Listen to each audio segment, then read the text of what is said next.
أنا اسمي فادي، بدرس في كلية تجارة. هحكي لكم على تجربة حصلت معايا.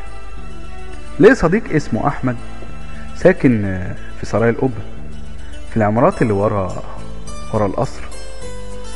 رحت في مرة عشان أزوره، وأنا رايح ركبت مترو الانفاق. هو زحمة شوية لكن معلش، أهو كويس إن احنا عندنا مترو في البلد.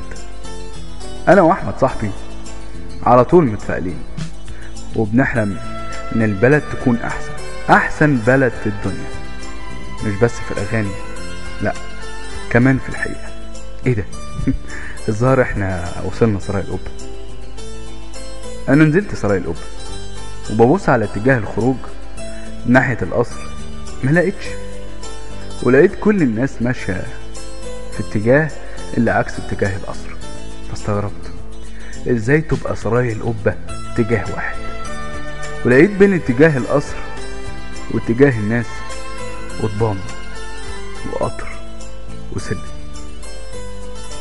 ومشيت مع الناس في اتجاه السلم، وطلعت عشان الف لفة كبيرة قوي عشان اوصل لصاحبي اللي ساكن في العمارات اللي ورا القصر.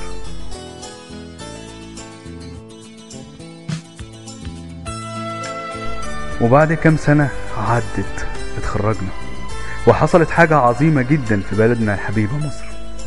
الناس فاقت وقمنا بثورة وبدأنا نتنفس بجد.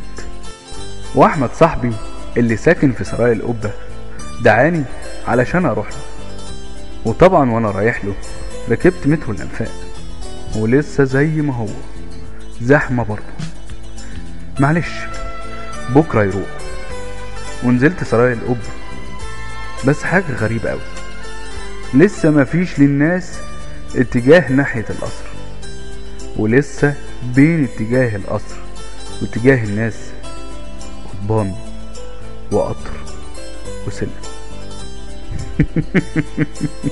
ضحكت قوي من جوايا ومشيت مع الناس وانا مش مصدق.